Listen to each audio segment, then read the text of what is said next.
Okay, it's going to be a review of NXT Takeover Cardiff from the United Kingdom. This actually took place in Wales. Cardiff is actually a city in Wales over in the UK, and you know this is just an amazing show. This show really features one of the best David versus Goliath matches I think the WWE's ever put on. You know, the main event was excellent. You know, NXT had an amazing year in 2019 once again, and a lot of people really thought the Walter and Tyler Bate main event from this show really was the best thing NXT did all year. And I mean the atmosphere here was just unreal. Obviously every NXT takeover has a unique atmosphere, but this even felt a little bit different. It kind of had like that Rocky IV foreign type of feel to it. So this was just an excellent show. So let's just start off with the actual show right here. I know Cassius Ohno and Rhea Ripley were actually in some dark matches, before the show took off. Would have been nice to see them as part of the show, but let's just get to the opening match right here. We had Noam Dar taking on Travis Banks in the opening match here. So Noam Dar was actually in the Cruiserweight Classic. I do remember him from that. Maybe Travis Banks was as well. I can't remember, but man, this was a good way to open up the show. Not an amazing opener, but still, like it felt like these were two smaller guys. That they just came off like feisty little pit bulls. So just great action between them. This was just a good way to start off the show. You saw a combination of just athleticism mixed with some technical skill here from both of these guys. Noam Dar was actually in the Cruiserweight Classic. I do remember him from that tournament. I'm not sure if I've seen Travis Banks before. I might have seen him before, but I can't remember exactly where I've seen him. Someone keeps on asking me to review the Cruiserweight Classic. I think I did touch on the essential matches right after it ended. You got to go back to like September 2016. I think it was in like a massive video where I did maybe a pay-per-view review and CM Punk's first fight. It was around that time. So if you want to see my thoughts on the Cruiserweight Classic, you got to go back to September 2016. It's in one of those massive videos right there. But Noam Dar, Travis Banks, just a solid match for that. I wouldn't say it was great, but just good stuff between them. All right, so next up we had IIja Dragunov taking on Cesaro, and this really kind of felt like a surprise for Cesaro to come out here. This actually might have been his return. Obviously, Cesaro is from Switzerland. He spends a lot of time overseas, so this is just a excellent way to bring Cesaro back, and it felt like a legend or a just a monster superstar just coming out there. He just got a great reaction, great ovation. I just feel like Cesaro really is more comfortable, wrestling overseas or, wrestling with, in a foreign environment. I've always felt like in Jakarta, when he was allowed to speak his own language, it just came off a lot better. I think the thing that Vince thought was missing from Cesaro, I just think Cesaro hasn't adapted well to the American culture. He just seems much more at home in a foreign environment here, and it just came off great. They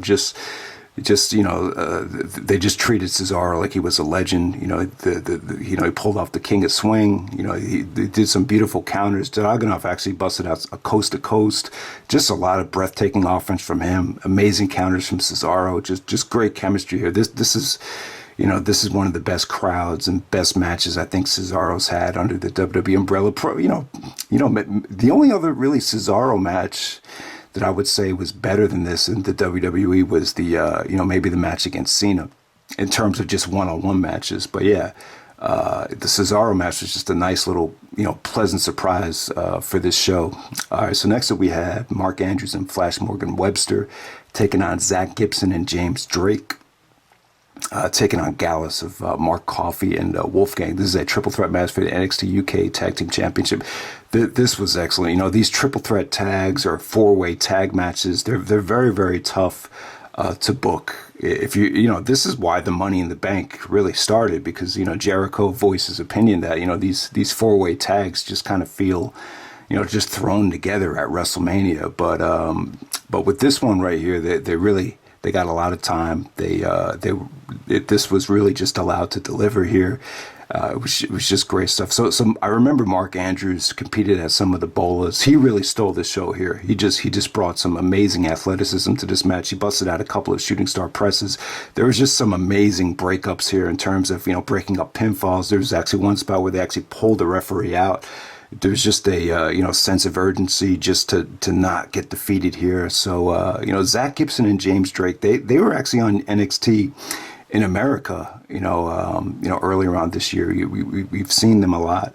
I wouldn't say these teams were like amazingly technically versed. This was actually more of like more of an athletic contest than anything else. I was expecting this to be more technical, but yeah, just great stuff. There was some amazing 450s that were broken up here.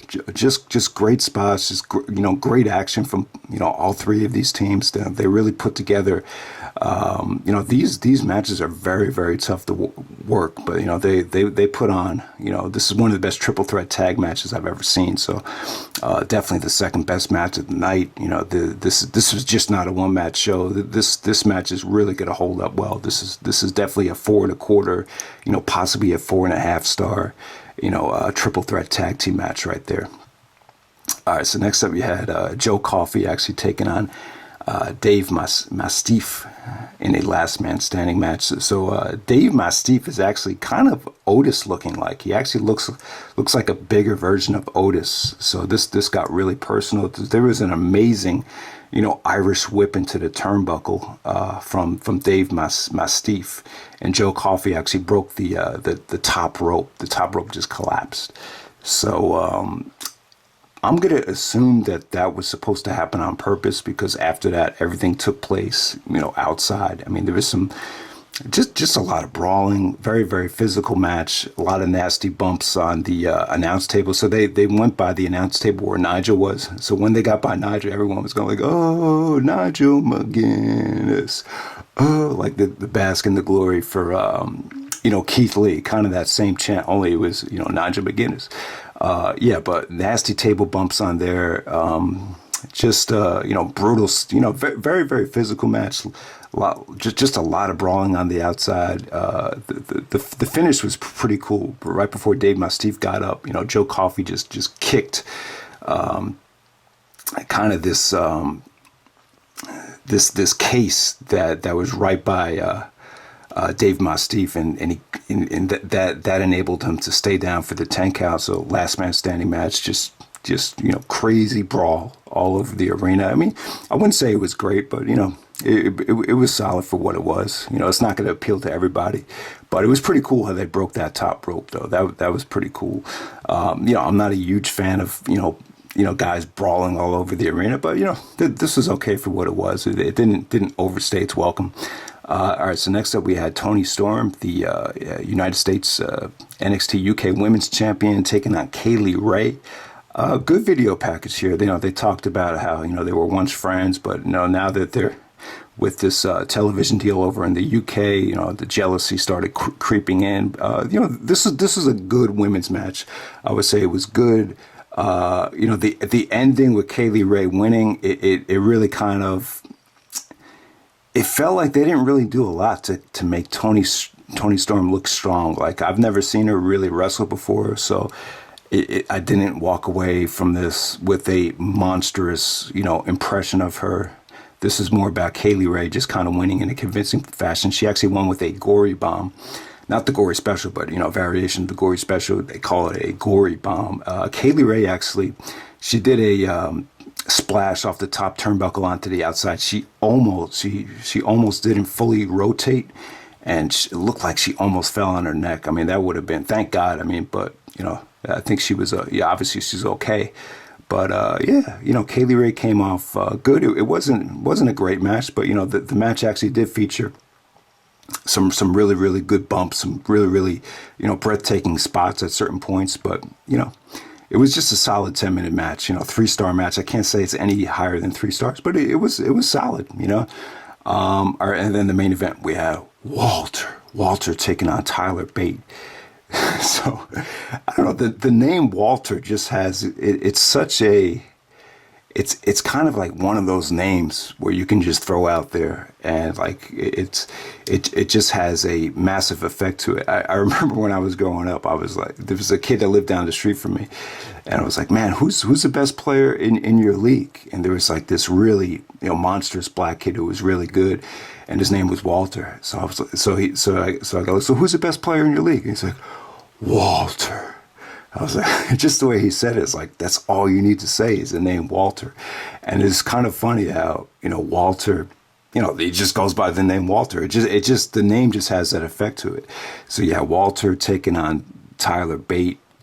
So this is definitely like one of the best David versus Goliath stories I've ever seen. It just, the match just got, over 40 minutes, and, Nigel's commentary was great. The crowd was different here too. The crowd just started like singing these, anthems during the match. It just came off really, really well. This is the second time I watched the match back. I actually did I was talking about some of the essential matches from NXT in the Money in the Bank preview. And this is the second time watching it back, and it holds up really, really well. I've never seen anything like this as far as the storytelling goes in a very, very long time. I can't remember like a WWE match that had a David versus Goliath feel comparable to this. Hogan versus Andre. Sometimes you think about that match, but you think about like Hogan is a big guy, so that's kind of a poor example of a David versus Goliath match. It's one of the other matches that came to mind was Shawn Michaels versus Diesel. For some reason, you don't really think of Shawn Michaels versus The Undertaker as David versus Goliath, so I don't think that's a good example either. But yeah, I'd probably say like Michaels versus Diesel is like a good example of a David versus Goliath match, but. This is just on another level. Walter versus Tyler Bate. Tyler Bate just came off really, really well here. The offense that he pulled off to get a guy like Walter up for T-bone suplexes and lariats, and just some of the moves he did were just like, man, how did he get him up? And Tyler Bate took a ton of punishment. The dragon suplex on the side of the ring apron was just breathtaking. There's just so many times where you just thought Tyler Bate was like dead. But yeah, man, this is just an extremely well-fought match. This is just one of those matches that's going to make you want to become a wrestler. My brother, I know he doesn't watch a lot of my wrestling, like newer wrestling videos with, NXT, AEW, because he doesn't really know any of the guys. But if he's watching this video, try to watch this main event on your phone, however you could. I think he could only watch the WWE Network on his phone, but if you're listening, try to check this match out. This is just one of those matches that will rekindle your passion for professional wrestling. And Walter is just, he's a great champion, man. He's that stable. The guys are actually banned from ringside, I believe, but he's part of this monstrous stable. There's just a good video package here. This just had tremendous storytelling. Like I said, Nigel's commentary was great. The crowd was just, they just started like chanting these, they were just chanting like stuff throughout this whole match, whether it be songs or whether it be just, phrases. It just had a really, really unique atmosphere. It felt different than your usual Takeover in a good way, and it definitely had like a foreign feel in like the best way possible. So yeah, if you haven't seen Walter versus Tyler Bate yet, it's an incredible match. It's definitely the NXT match of the year. When a lot of the ratings that Gargano and Adam Cole got, they were kind of mind blowing. It's like, man, you gave that 5.5 stars.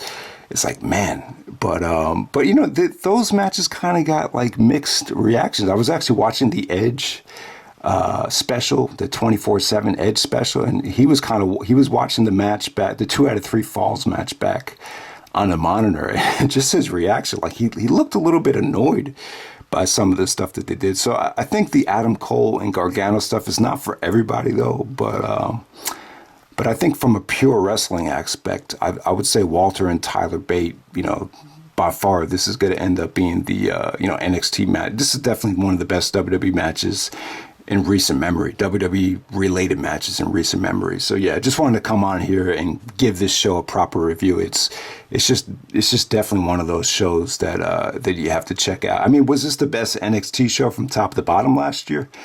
I don't know. I don't think it was. There was, maybe NXT Takeover 25 or NXT Takeover New York City was probably better. But yeah, this match, this main event is definitely must see. It's definitely on that level. The AEW Double or Nothing 2019, that was actually voted Pro Wrestling Observer best show of the year. But yeah, this probably wouldn't have been that far behind. I mean, it just really, there's only two matches, or there's probably only two matches that I would say exceeded the 4-star level from this show. But yeah, this main event here is so good. You got to definitely check it out if you haven't seen it yet. I mean, you're definitely missing out if you haven't. And I know, like, some people, when I first saw that the NXT was, doing UK related shows, I was just like, oh man, it's just like too much stuff that they're offering on the WWE network. It's just, hard to keep up with it. But yeah, man, I mean, they just, when you got the United Kingdom shows like this that they're offering as well, it's just like, man, the WWE network they're really giving you wrestling from all sides of the spectrum. And yeah, so definitely check it out if you haven't yet. Awesome show.